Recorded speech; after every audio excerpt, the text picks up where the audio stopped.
Just a few short weeks ago, our lives were very different. We were moving into one of the most exciting times when it comes to college basketball.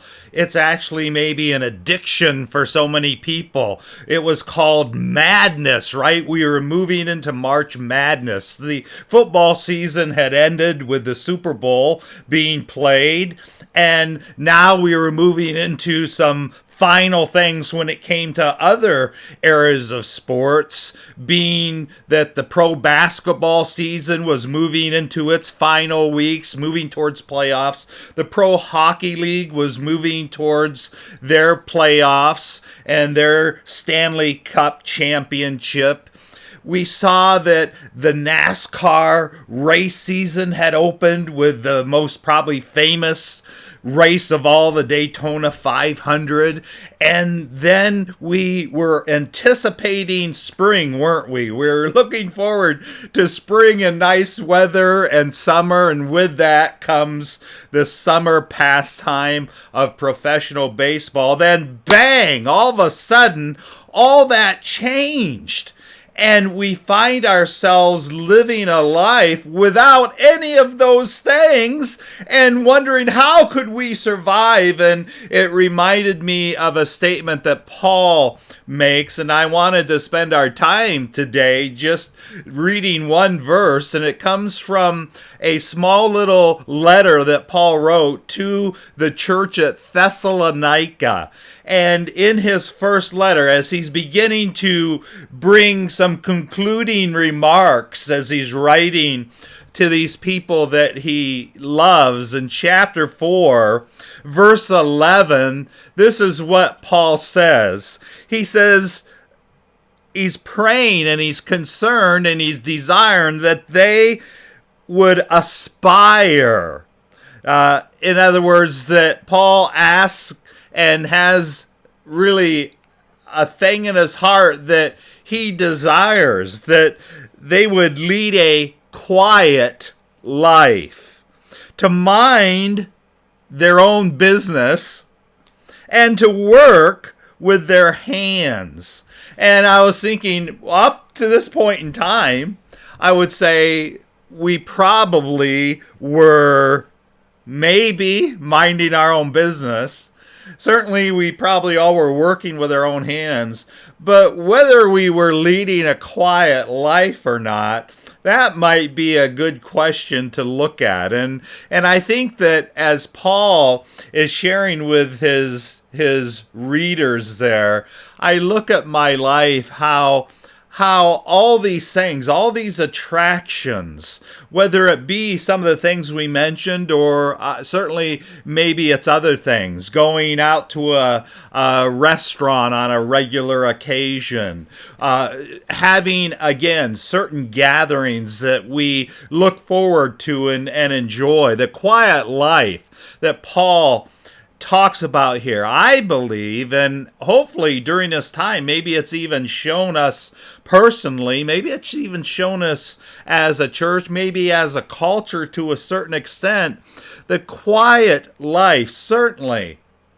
that Paul's talking about, I believe contradicts what I was in and what you were in just a short time ago. It contradicts the hugely successful, quote, modern attractions that were so much a part of our life when it comes to entertainment and when it comes to what we would think would be these very exciting things in our lives. It's almost that we as a culture, and I think it had invaded the church in many ways, that we are almost addicted to this entertainment and to this excitement. And I think that as if we would pause and maybe consider this in our lives, we could see that both spiritually and to a certain extent, even culturally, it could be very damaging. I really believe that this excitement and this entertainment are really a form of religion for many people, and again, many people even in the church today. We have replaced intimacy with Jesus with all these things, and we think that they're exciting, and we think that they're very meaningful. I was reading a devotional, and I believe it was Oswald Chambers was saying that this religion of entertainment, and this religion of this excitement, and these occasions, and these different events, they've really become a religion. It's interesting to me how many of them take place on Sunday. Most of them do. And it's very easy to allow those things to replace things that really should be a part of our life and have been a part of our life forever.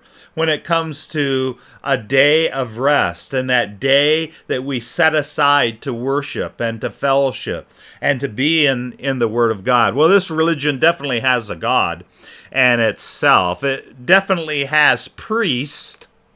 And they're the celebrities, and they're the sports figures. They're the ones that are the leaders in these areas. And it definitely, this religion has its prophets. And again, these are the people that are speaking, and in many ways I believe these are the media personnel who perpetually push and whole channels, right, devoted to just keeping this, you might say, religion going, and in our face, in our consciousness, just 24 hours a day. Who would have thought? I don't know how old. I think the first ones that did it was ESPN. Who would have thought that this would have been as successful as it is, and then branching off from now ESPN really in certain ways has even taken a back seat to other networks and other sports and entertainment venues. Amazing. And so this religion, you might say, it has its scriptures, and these are these shows and these tabloids, the informational programs, and so on. It has, certainly, this religion has its places of worship, doesn't it? The amusement parks, the theaters, the concert halls, these big, huge sports arenas. Again, every internet connection, like your own little chapel in a sense. Certainly the religion of excitement and the religion of entertainment seduces people into living their lives for one thing, and that is the thrill of the moment. And it's interesting to me how we, and even myself, we can identify with these different venues, this religion of a sorts, and these leaders. And there's been so many times I've thought, well, what really has that done for my life and benefiting my life? And honestly, not a lot. And so during this time, this has all been taken away from us. And Paul is writing to the Thessalonica church, and he's saying, you know what, I would desire that you would aspire to lead a quiet life. Have I found in this time more of a quietness and more of a peace? Have I been able to find a rest that I wasn't experiencing before? Have I found a reality that is more real than maybe what I was experiencing before? I hope that I have. It's not that I won't ever watch a ball game again. It's not whether I will ever participate in these things, but has my view of them, and again, what is really the most important things? What draws me into church? What draws me into fellowship? Is it because there's something glitzy and exciting and bright and exploding going on all the time? Or is it that I found in those times in intimacy, being in the presence of God, being fed from the Word of God, having my life dramatically and radically changed and built up from what comes simply and can only come simply from God. I hope that you have found a sense of this in your life during these times. If not, in the time remaining that we're going to be in this, press in to Jesus. Press into the things of God. It will dramatically change your life. God bless you. We love you. Find quietness and rest and peace in the times that we're currently living in.